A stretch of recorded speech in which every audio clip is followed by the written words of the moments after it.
I'm actually on time today. Oh my god. No, I'm not on time. I'm 3 minutes late. I'm spreading harmful and dangerous misinformation. But I did do my best to be on time. So I did actually notice why are 68 people watching? My god. You guys not have anything better to do? Like watch me? Epidemic Sound provides... Is it Gura streaming or something? I guess this is a good hour to stream. Huh? I'll take that as a thing. Anyway, I'm gonna share the link a little bit. I actually forgot to share the link, so maybe I'll get more than 68 people watching. I sparked a little controversy on Twitter today. I don't know if you guys saw. 750,000 views. So that's a lot. Look at this. Let me see if I can show you. Hold on, I'll show you in a bit. Display. Pam, pam, pam. Up. It's not good, chat. It's not good. Hold on, let's make it like this. Put this where it belongs. We're destroying the stream, I know. And then we need to lock down the images. Some people would say that this would be easier if I had 2 monitors. And I tell them to shut the fuck up. I'll never have 2 monitors. That is wasteful capitalism. The symbol of the bourgeoisie. Why can't I? Oh, now I can't move it at all. It's stuck. It's stuck. I think I need to put it on top. Hold on. Transfer order. Order. Move to top. And now I still can't. The hell? Display capture. Oh, it was locked. It had a little lock on it. Now it doesn't. Now I can actually do it. Where's my camera now? Oh my god, I don't have a camera. Here we go. Finally. Finally, chat. I have managed to do it. I championed through. It was a little bit... 20 plus notifications. This has been the entire day, right? 12,000 likes. 348,000 views. Western game developers making ugly and visually unappealing character designs. Gamers when the character doesn't have a perfect chin with a cowboy voice and manly body. First of all, no one complained about the male characters, alright? Mabelita. Mabelita, stop using your talking points from the academia. They are given to you by BlackRock. The reality is that the male characters in video games look quite well. I mean, recently Mortal Kombat dressed up its male characters, much to the dismay of the LGBT folk, because they're like, well, why are you doing this? And I'm like, oh wow, first time. But secondly, yeah, it's the female characters that are the problem. But I didn't respond with you know, like, they covet our wealth. It's like, see, they want your money, but at the same time they want you to be miserable. They literally do covet your wealth. So I ratioed this person. I ratioed Mabelita. I do not know who she is, but definitely she must be wrong, because I understand this is how it works on Twitter, right? Ratio used to be if you had like more engagement than likes, right? Because like people would insult you, but they wouldn't give you a like. So like that would be ratioing. But now apparently ratio is when you post something under someone else and you get more likes. So job complete. I get mocked by Arctic Komodo saying that they covet our wealth, and he posts a very diverse picture here. With men that do not have the traditional beauty standards. See, I'm learning the language. Oh my fucking god. The traditional beauty standards of, I suppose, like masculine appeal, right? So I responded, they mock us, and yet they covet our wealth. It's true. I mean, these gentlemen have money. They should not be mocked. They should not be mocked if you want their cash. Anyway, American Outlier, hey V, I hope your day's been good. No, I've been under the trenches on Twitter. Been arguing on Twitter the whole day. It's been hell. Thanks for the comment. Yeah, so like someone on the other video gave a comment to me and that mentioned American Outlier in his manga, and I thought that oh, this is going to be nice. Like, it's going to make him happy if he knows. So I did post it, which shows that I do read my comments. But still, right, what I find interesting, if you go to a restaurant and you don't like the plating there, like you say, Yeah, the food was really good, but I didn't like the plating. The steak looked like shit on my plate. It tasted nice, but like the chef could do a better job at learning how to make the food more presentable, right? If you say that, you're not going to get attacked by weirdos. Like, no one is going to say anything. You know, at worst, like, some people will go like, yeah, I mean, I guess. Or they might say, like, hey, you know, like, maybe you should lower your standards because the price isn't that bad. But, like, you will have people going like, oh my god, beauty is subjective. Oh, yeah, beauty is subjective. Shut the fuck up, it's not. Alright? Like, beauty is designed on what is healthy and capable of producing good offsprings, right? This is why people who are disease, pox-ridden, aren't very attractive. Do you notice that, right? Like, people who are dirty, they're not attractive. There's a reason for that. Biological, evolutionary, some would say. Do these atheists not believe in evolution anymore? Because I know they're atheists, right? Because they're like Marxists, like some strain of Marxists. But like they would probably be into evolution. Like they should believe that, right? So like if evolution is real, then that must mean that beauty is kind of tied to evolution in a way. Sure, you know, like there are certain subjectivities in beauty. Like some people are attracted to big boobs, other people are attracted to asses. And then you have the weirdos that are attracted into feet. Like, okay, fine. But you can still kind of like guess. You can still kind of like understand. All right, well, if I do this, like, chances are there's a market for it. But like, if you show the video, 2 Girls, 1 Cup, like, you know that overwhelmingly people are going to be repulsed by it. How do you know that? It's not fucking rocket science, right? So like, no, like they do know that there is such a thing as beauty. Really pisses me off. It's like, oh my god, that guy.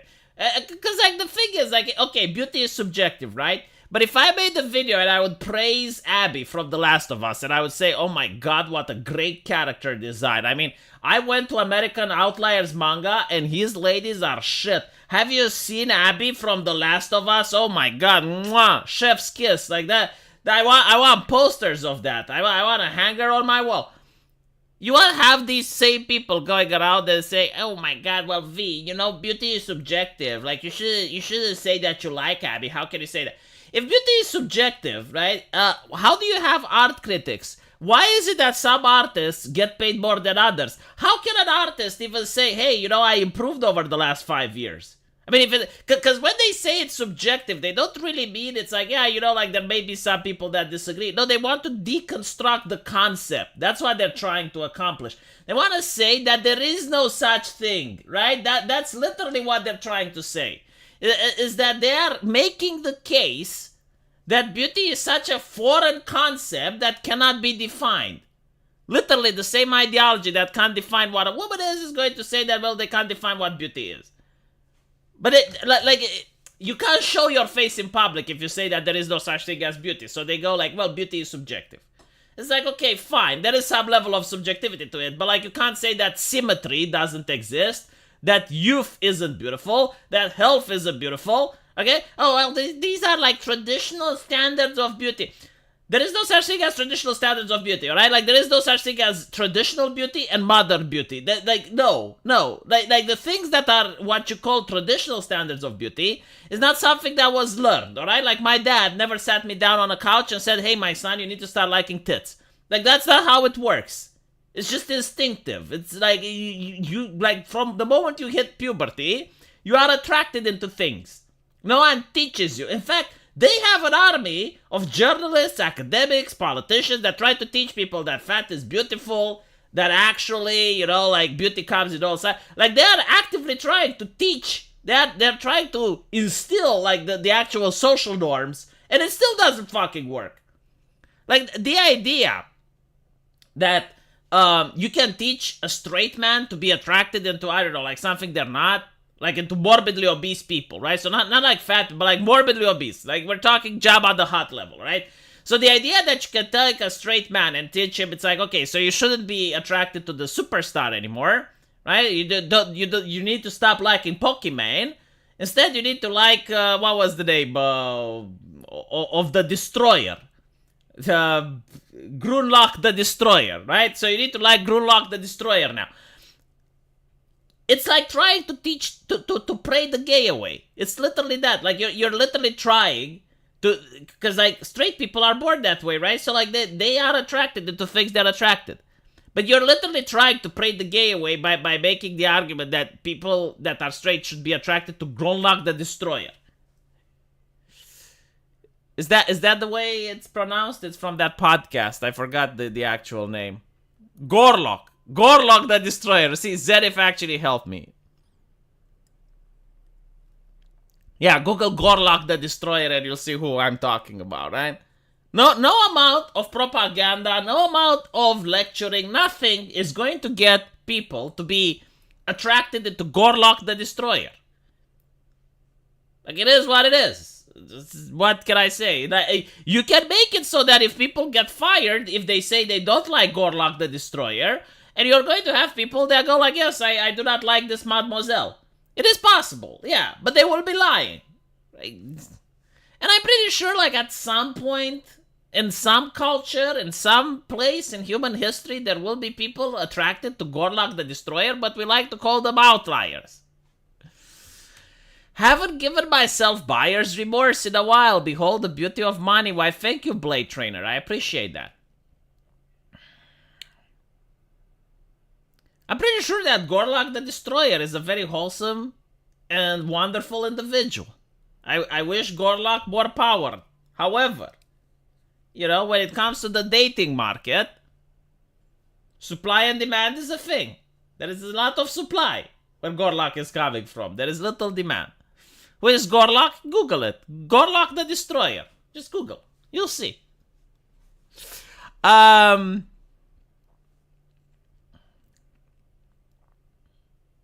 You can't discern attraction from beauty because your ESL, like, dude, speak English. I do not know what ESL is. Remind me of old school Olympia. I'm a Sveltana, 14-year-old, 744, 33 pounds. What? Gorlock is very powerful. They are. Gorlock, the destroyer of traditional beauty standards. See, I love that. The reason people are making fun of Gorlock the Destroyer is not because of the way they look, but it's because of their character and personality. And by the way, you know, I'm thinking about all these video games that have like these ugly women, and it's like, oh, well, there's more to a person than their looks. You know, I'm pretty sure there is, but like those ladies don't have it either. I mean, Abby from The Last of Us, her behavior is fucking rotten. Like, she's sadistic. Okay, she doesn't just kill Joel. She... Let me put it this way, okay? Like what she did to Joel. It was the middle of the winter, right? It was the apocalypse. She doesn't even have heating in the place that they're at, right? So after Joel saves her life, she beats him to death with a baseball club. But she beats him for so long that she actually has to take off her jacket. Like she got heated up by the level. And by the way, Joel at this point got shot in the leg, right? So like, please tell me, what exactly does this character have in order for me to like them? Like what exactly do they bring to the table in terms of personality? Like, are they a wholesome individual? Is this someone that I would like to be friends with? And the answer is fuck no. And the sad part is, it's like every single woke character from most of these video games have a rotten personality. It's not the fact that they look ugly, but they're also rotten to the core. There is literally nothing that they bring which would even make me want to be friends with them. Jesus. ESL is English second language. You are correct, bro. Twitch popular words of the mouth. Oh my fucking god. Is that a thing? ESL. Like, why can't people just say it's like English is not my main language or like second language? Capitalism good, get to minors? No, there is such thing as wasteful capitalism. If I get to minors, I take it from someone else, the price of minors go up. Are we talking about Abby the Clobber, the cousin of Gorlock? The thing with Abby Abby is that at least she's got muscles, right? Like Abby actually works out. Of course, you know, the person making the character doesn't really know how muscles grow on women, so I would say that they don't grow on men the same way. Like Abby skipped leg day. Holy shit. Like the way Abby's arms are, they're like comically big. Like it's a parody kind of. Yeah, like only if she takes steroids. And even then, like, why would you want to be friends with her? And how the fuck does she take steroids during the apocalypse? That's another fucking question. No, like, there's no saving grace to Abby. Like, I genuinely tried. You know, like, the game isn't really that bad because it's got, like, some okay gameplay aspects of it. If you manage to stomach through the first hour of exposition with bigoted sandwiches and the progressive guitar playing, okay, if you stomach through that, eventually it is, like, an okay game. Like, it's got, like, some stealth elements and it's got some brutal kill scenes, and you know, like when you go into the hospital and you fight the zombies, that was pretty fucking cool. And it's got like the thing with the sniper where it's Joel's brother, and that's nice too. Okay, but other than that, the characters awful. Their decisions doesn't make sense. Their personalities rotten to the core. And I generally tried. I did my best. It's like, okay, there must be some saving grace to this bitch, but no, there isn't. Do you care about how the faces look? You know, I genuinely thought about that. Like, why do we care about how the game characters look like? And take the new Diablo, for instance, right? All the characters, incredibly ugly. Now, the new Diablo game, in terms of gameplay, not that bad. Like, it's a little bit above mediocre. Path of Exile is probably going to be better. But I'm honest, you know, I'm telling you what it is. I like the level up system. The loot isn't bad. Right, the story is shit, but okay, you know, gameplay-wise, it's a playable game. However, their characters incredibly ugly. You know what the problem is? The character doesn't have personality. Like literally, in Diablo 2, you had personality, and the personality makes you more attached to the character. Like that's the thing, right? Like you care about the character more when you're attached to it. And in order to be attached to it, it needs to have like some personality, and it needs to look like you don't want to gouge your eyes out. And the problem is, like, with Diablo, it doesn't. So, like, I genuinely, like, do not care about the character I'm playing. I'm not invested as much as I used to be in Diablo 3. Which, unironically, is a worse game than Diablo 4. But like, their characters actually had some personality. Like, the female barbarian was actually, like, the barbarian. And it looked great, you know? It made you identify with it. It's like, oh, well, I wish I was jumping all over the place and smashing skeletons. That's pretty fucking cool. But if the character looks like they were beaten up with a stick, I don't want to be beaten up with the stick. Right? So, like, maybe I don't need to smash those skeletons. You reckon that they made the Diablo characters ugly to sell skins later? That would be so fucking hilarious. Like, if they come up with, like, the barbarian from Diablo 3, and they're like, hey, here's the skin, you can buy it. That would be great. But I don't think they will sell skins. No, like, I legitimately think that the HR lady told them to make them like this. At least Lilith from Diablo doesn't look like Abby. The thing with Lilith from Diablo is that she is trying to be seductive. Like, there are so many scenes where she's literally, like, trying to be like a succubus, and it kind of makes sense, right? Like, she's a demon that made an angel fall in love with her, for fuck's sakes. Like, she's supposed to be hot, but she's ugly as fuck. Like she's got the masculine jawline, she's got no boobs. She even doesn't have, like, the feminine features, like those huge-ass horns and whatnot. Okay. My point is, it looks ridiculous. Like, whenever she's trying to be flirty or seductive, it's like, get the fuck away from me. Like, stop raping me with your eyes, woman. What are you doing? Like, I feel uncomfortable. She is no Morrigan, yes. Lilith is like a failed Kerrigan. Man, like, failed Kerrigan was actually hot. Do you guys remember, like, the starting screen with Kerrigan in StarCraft 2? And she had a nice plump ass and that skin bodysuit? I really like that. Honestly, but the problem is, like, the moment you start playing her, like, she's like Kerrigan for like 2 or 3 levels, and then she goes into, like, the mutated form again. Angels have no dick, so they can't fall. How do you know? Legit, how do you know they have no dick? By the way, the angels from Diablo aren't the same like the ones from Christianity, right? You do know this, so. How do the diverse characters help with the ESG? It doesn't. It really fucking doesn't. Like here's the funny part, right? You can literally make a game that looks beautiful and it still can score ESG points. Like all you have to do is to show that you have like some gay characters and you have like various diverse races, maybe talk a little bit about social justice. That's it, right? You don't need the ugly character. Like that's optional. The reason they have ugly characters, and this is like from what I had heard from Blizzard developers and Ubisoft and many other studios, that they told me that when they draw a beautiful character and they go to get the approval for it, the editor or the HR lady tells them, no, like can you get rid of the boobs? Can you make them less appealing, right? And they don't know how to articulate as to why. They will say something vague. It's like, oh well, we matured as a studio, we moved away from that. No amount of propaganda is going to convince me that The Last of Us 2 won Game of the Year. I think it probably did, and I will tell you why. First of all, there weren't that many other games that came out with The Last of Us 2, as I recall. I think it was like a year where there weren't that many good games.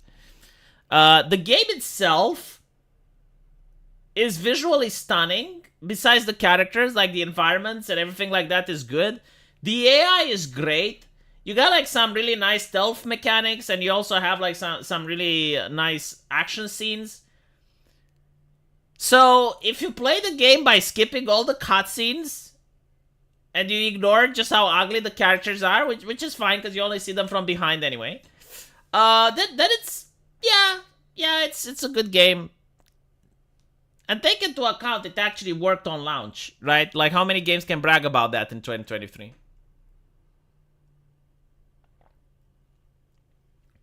Hades was the true 2020 year. Did it come out in the same game? Okay, so Hades was actually an amazing game. Yeah, but the thing is, like, it was an indie title, so usually they don't give Game of the Year to indie titles. But it would have definitely been a strong competitor. I mean, Last of Us 2 was also really nice because they gave names to the NPCs, as someone in the chat pointed out, and you can hear them say, Billy, no! When like, an NPC named Billy died. And by the way, Oishi, welcome to the channel. Where did you come from? How did you find out about me? Because, I've never seen you post before. I have a good memory. Hades, Final Fantasy VII Remake, and Doom Eternal. The thing with Doom Eternal is that it didn't really add that much. I mean, it was pretty much like the same game like the previous one, which is not bad, but, you know, like, if you want to get Game of the Year material, you need to add a lot more on the formula. You know, like, Ghost of Tsushima came out? Okay, then The Last of Us definitely is not the Game of the Year. Like, Ghost of Tsushima was fucking amazing. Ghost of Tsushima was the best. The way they did the sword, and you can tell that the developers really give a shit about the game and genuinely care about the universe and the lore they were creating. Yeah, it was an amazing game.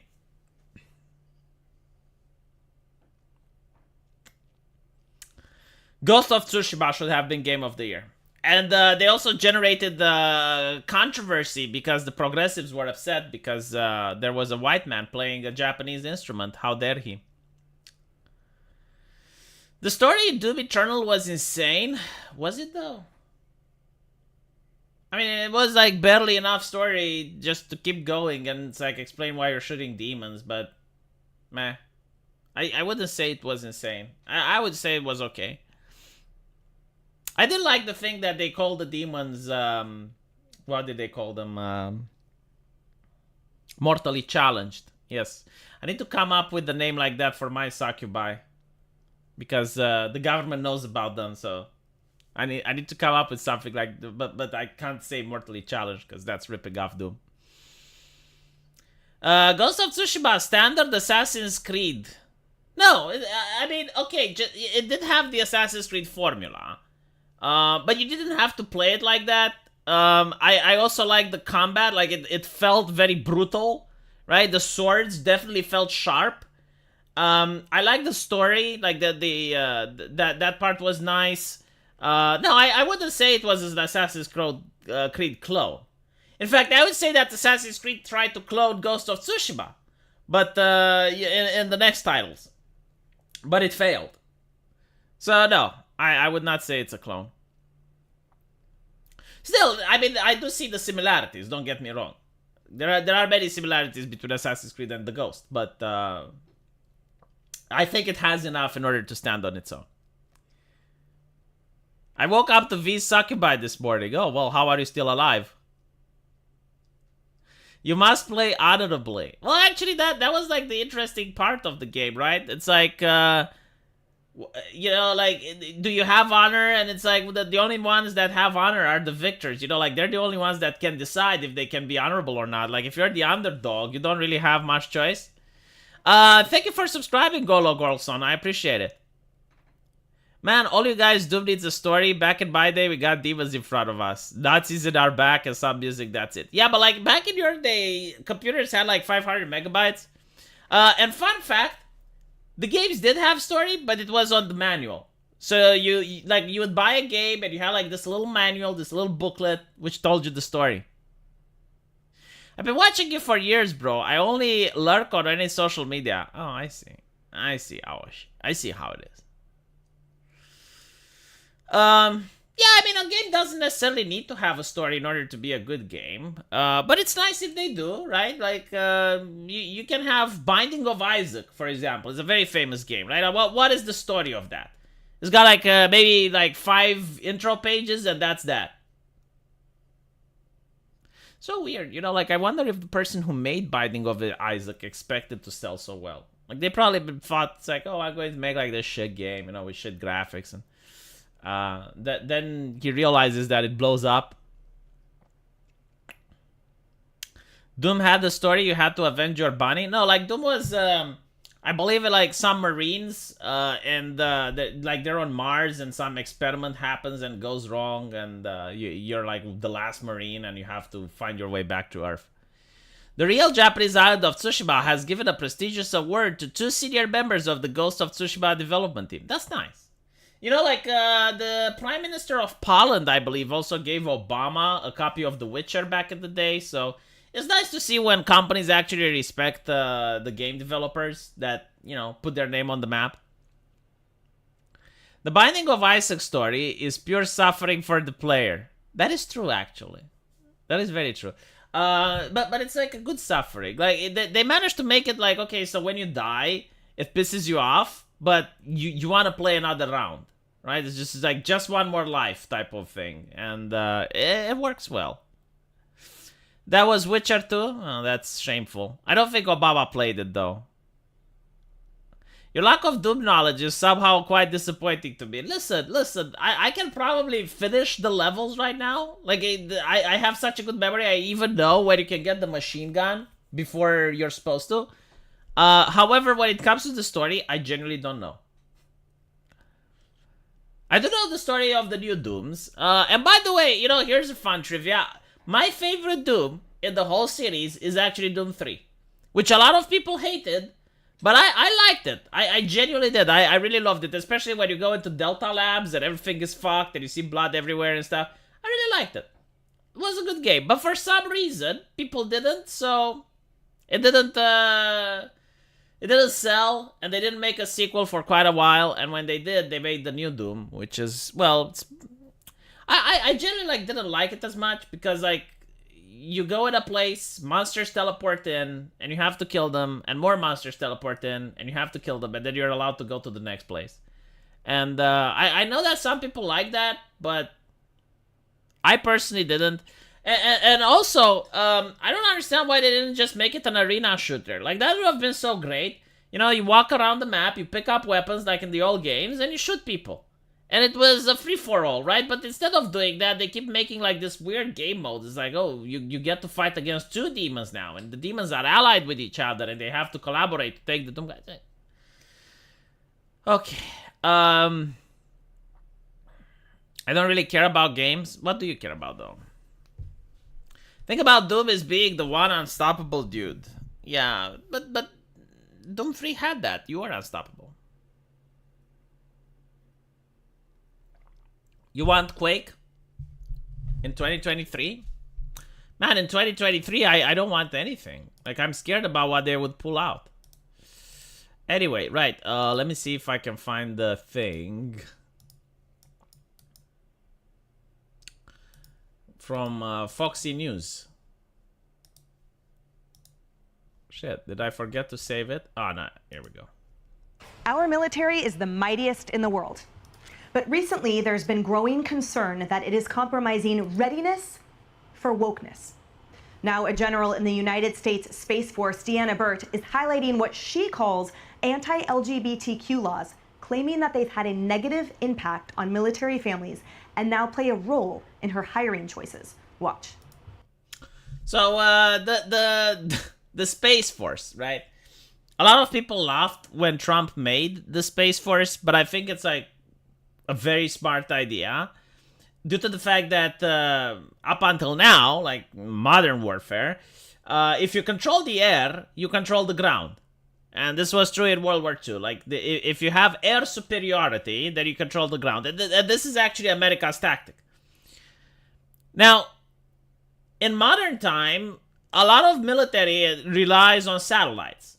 Like, you need satellites in order to be able to operate the GPS. There's a lot of satellite guidance missiles and stuff, right? Like, you get to see what the enemy is doing. So satellites are important.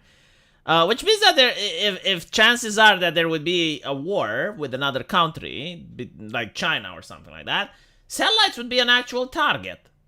So you would need like the Space Force, I assume, which will deal with protecting its satellites and attacking the enemy satellites. So yeah, if you control the sky, if you control space, you control the sky. If you control the sky, you control the ground, right? So it makes sense. This is a really good idea. But back when Trump came up with it, people were laughing at it. However, it does seem that the current administration doesn't take the Space Force seriously at all.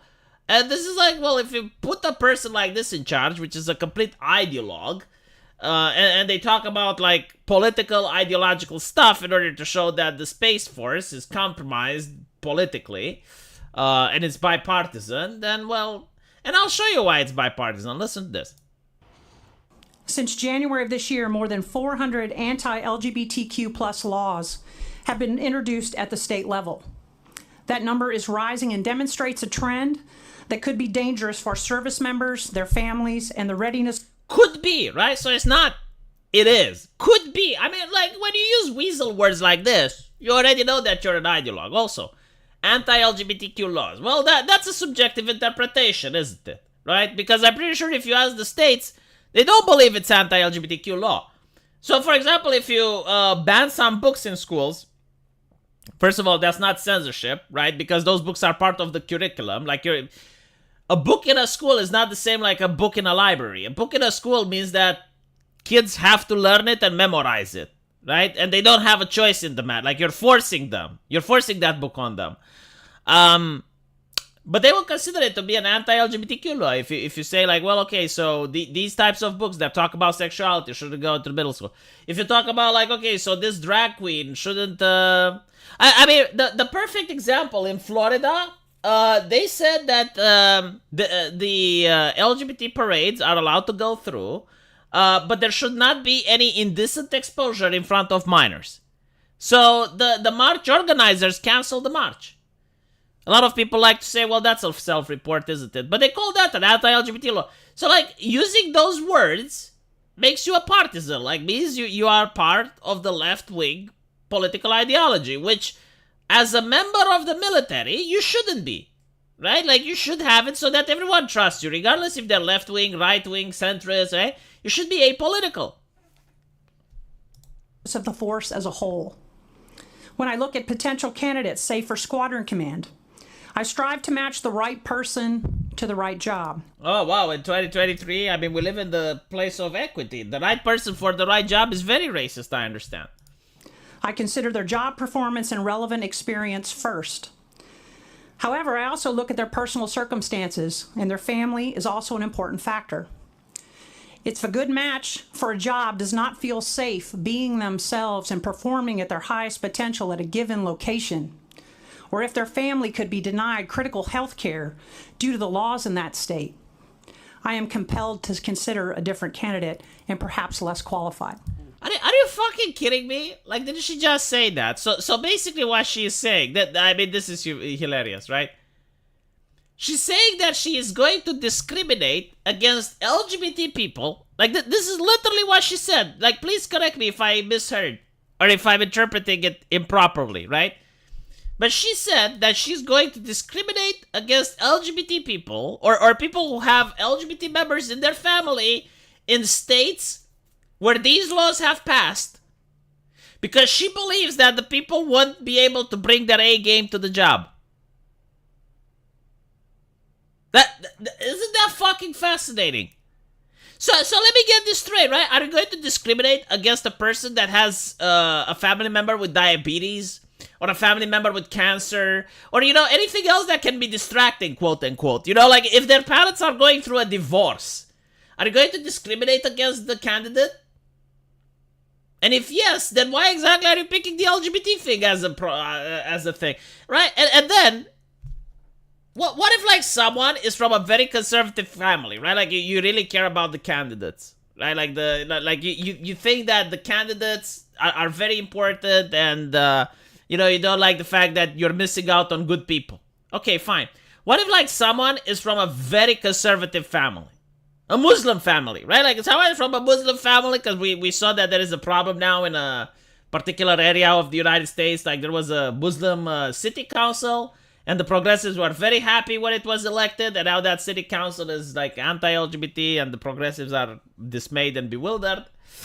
But yeah, if someone is a family member of that council, and they're like really great for the job, maybe the best person in the world for the job, but because of their conservative nature and because of their ideology, that they don't want to join and serve, because like I don't know, the military has like the rainbow flag or something.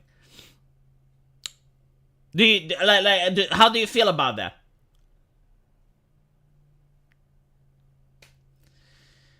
But no, the reality is that this is, again, the Democrats using a government institution, which should be apolitical, and they're using it in order to spread their propaganda. If the right-wingers did this, and by the way, they should, but if they did this, the Democrats would be abhorred. Like, they would be Pikachu-faced, they would be really upset, right? They would complain about it, and they should, as well. Because you shouldn't politicize institutions that should be apolitical to begin with. Like, I don't want the fire department to have... Like, let me put it this way. If everyone pays taxpayer money for something, then that thing should be apolitical, because leftists and right-wingers pay taxpayer money. So as long as everyone pays the taxes, then shut the fuck up with the politics. You need to make sure you represent everybody that pays. Anyway. A real-life version of the Frog and the Scorpion story with the Muslim Council. That is so hilarious. It's like, you import conservative people, and then you go Pikachu face when the culture becomes conservative. How the fuck did you miss that out? Like you should have listened to my channel, because I warned about this. I literally warned about this like 40 years ago on my channel. I was saying, look, if you keep importing people from the Middle East, eventually you're going to have a very conservative government. Oh my god. Who would have thought?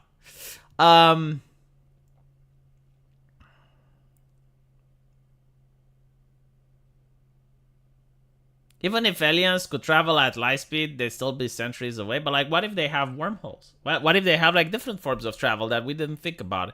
Like, what if they don't actually travel from point A to point B, but teleport from A to B?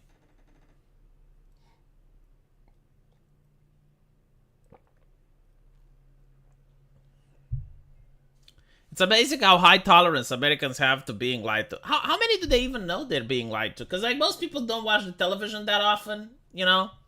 Like, most people just go to their work and come home and don't follow the news unless, like, it's close to a news election. So, yeah. Honestly, I'd be fine at this point, inshallah. Well, you know, like, the question is, like what would you tolerate better? An ideology that's very woke, or an ideology that's Islamic? I think the Islamic one is easier to tolerate for some people. than the very woke one. Did you see the super chat? I did not. Let me check. Speaking of games, don't play Ocean Gate with a Logitech controller. Why not? So I do not know what Ocean Gate is, and I do not have a controller. So I guess I'm fine. It's not tolerance that got you here, okay? Like. Well, actually, it is. No, sorry, my bad. Yeah, it is. Like, gatekeeping is a thing. It should have happened. But I'm seeing, like, what they're doing in Japan, right? So, like, you have BlackRock in Japan right now. And when you have a company that doesn't want to toe the line, like, it doesn't care about the ESG, then either, like, news publications that are knee-deep into the ESG are going to slander that company. They're going to attack the CEO. They're going to attack the board. Or they're going to get bought out.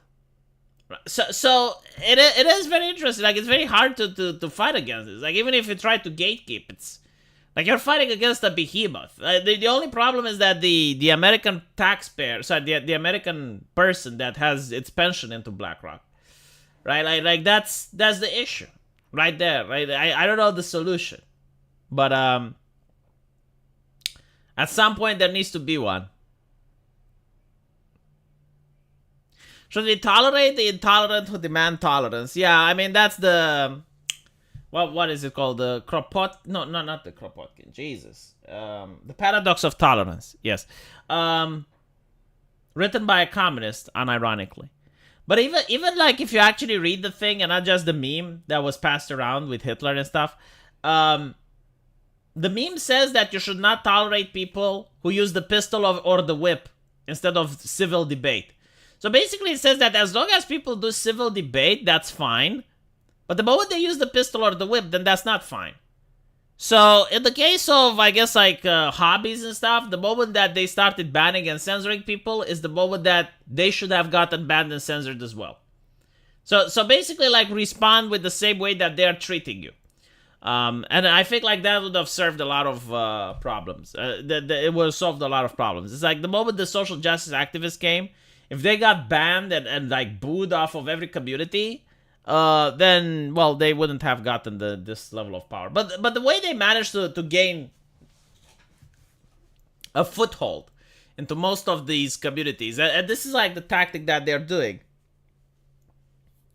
Like, how would social justice activists get into mathematics? Okay, like if you figure this out, you figure out like how they get into everything. Well, they can't really go into the university and become mathematicians. They don't know anything about mathematics to begin with. Same with code. They don't know coding, right? But they do know social justice and critical theory. And they can adjust critical theory in order to say, well, 2 plus 2 equals 5 is racist. Sorry, 2 plus 2 equals 4 is racist, blah, blah, blah, blah, blah, right? So what they do is, like, every single field, so mathematics, for example, has a sphere of influence where people just talk about the subject. So you're going to have, like, mathematics papers, you're going to have, like, mathematics gatherings and conventions. You know, like, they're probably very fringe, but I'm sure they exist, right? Like, everything has its own fan base, if you will, right? And the fans themselves, they do not participate into the activity. Like, they're not mathematicians, but they talk about mathematics because they like it. Okay, so the first thing that social justice activists do is they join these communities. They would shame the people at the top for being racist, misogynistic, sexist, Islamophobic, whatever.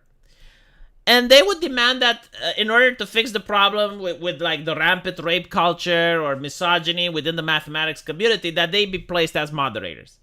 And the moment they get placed as moderators, they start purging out the undesirables, right? They call this inclusivity. The idea is like, oh, well, we need more people to join our mathematics community, but they won't join because people here make racist jokes. So we're going to kick all the racist jokers away. Now, after they do the purging of the community and they make sure that everyone that's in the community only says the correct talking points and blah, blah, blah, then they start pressuring the actual professors. Then they start pressuring the actual people. And maybe they even give words. Like, I've seen them do this. Like, they will say, okay, so now we have the word, and they will only give it to, like, people who are university professors, but parrot the correct things, say the correct things, right? So, eventually, the people within the community itself, so the mathematicians, they look around and they see that all the publications that they read and all the places where their fans gather are very progressive now, right? So if they want to be recognized, they have to be progressive as well. So they slowly start changing their tune and they talk about the shit that the social justice activists want them to talk about. And this is how they infiltrate. And this is how they get into Marvel. This is how they got into, right? So like the first they got into the Reddit communities. They got on Twitter and they pretended that they're like the actual fans and they're a very loud voice. But in reality, they weren't a loud voice. In reality, they were a fringe minority of people that banned everyone that disagreed.